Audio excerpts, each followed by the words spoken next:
Charles Peter Mayiga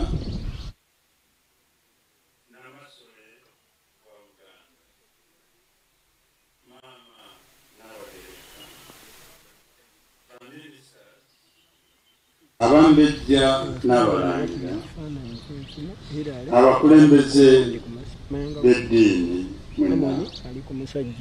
abakungu n'abaami b'obwakabaka bwa Buganda abagenyi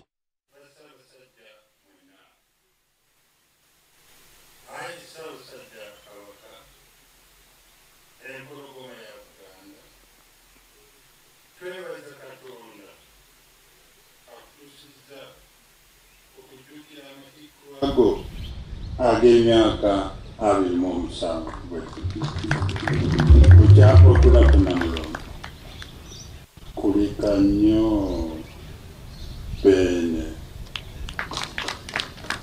tukwebaza byokoledde Obuganda naddala okutukuuma nga tuli bumu ate n'okukwanaganya mu Uganda eyawamu. Tusiimye Ssaabasajja Kabaka waffe, weebale okutulumirwa mu byobulamu ebyenjigiriza, okutuyigiriza okukola ate okutulambika mu kwagalana n'abantu abalala. Olikyakulabirako gye tuli Ayi Ssaabasajja. Mu ngeri ey'enjawulo mu buzibu bwa ssenyiga omukambwe COVID-19 ovuddeyo n'okubiriza bannayuganda bonna beewale ssenyiga ono kattira, era nga ne maama Nabagereka wamukkiriza akunge abantu ku birina okukolebwa. Tusiima nnyo Kabaka waffe.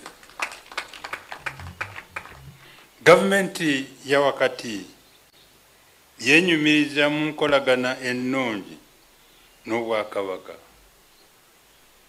mu kutukumbira mu mbeera z'abantu okwegobako obwavu nga bakola emirimu gy'abajjajjaffe gye bayitamu okutumbula Buganda ne Uganda ng'okulima emmwanyi wamu n'okukola emirimu n'obuweereza obw'enjawulo.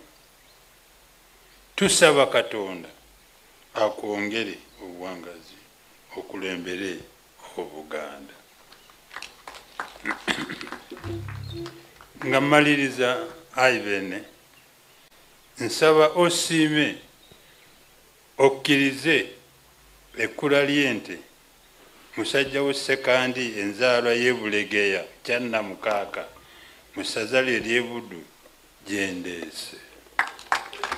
Ssaabasajja Kabaka wangaala ku lwa Katonda n'ensi yange. Mwebale nnyo, mwebalire ddala.